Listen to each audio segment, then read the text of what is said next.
Good day, ma'am and classmates. My name is Selena Saholga from BSN1. I am the one assigned for the topic malpractice. So let's first define the word malpractice. What is malpractice? It is a careless, wrong, or illegal action by someone performing a professional duty.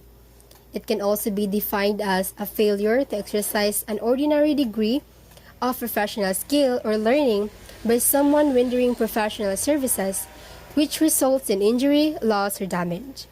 2. An injurious, negligent, or improper practice.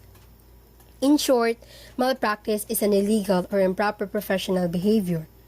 There are types of malpractice, but let's just focus on medical malpractice since we are dealing in the medical fields. So what is medical malpractice?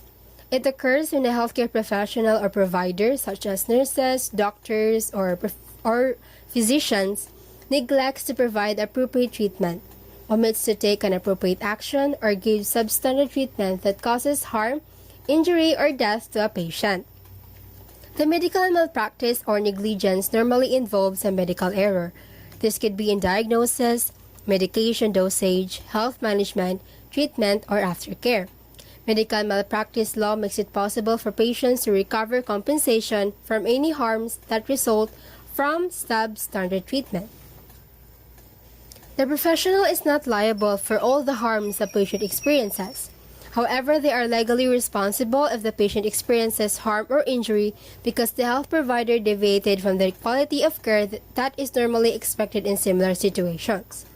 To be considered medical malpractice under the law, the claim must have the following characteristics. First, a violation of the standard of care. A patient has the right to expect that healthcare professionals will deliver care that is consistent with these standards. If it is determined that the standard of care has not been met, then negligence may be established.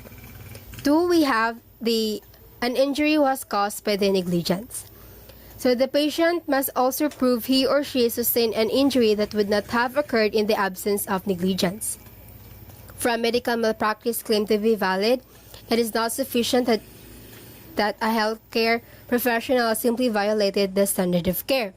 If there is an injury without negligence or negligence that did not cause an injury, then there is no case.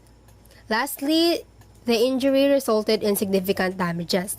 For a case to be viable, the patient must show that significant damages resulted from an injury received due to the medical negligence.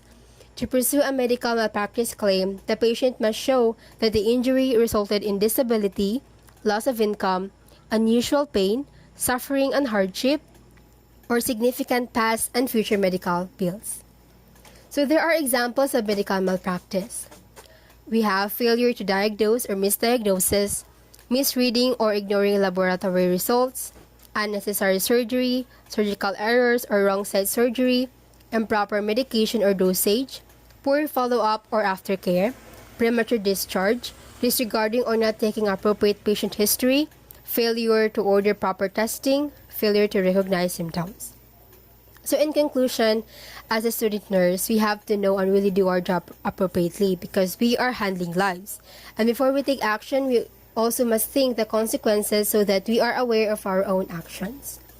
This ends my report for today. Thank you for watching and listening. I hope you learned something from this video and topic. Always remember the ABCs, which is always be careful, especially when you are handling lives. This is Selena Saholga. Have a great day.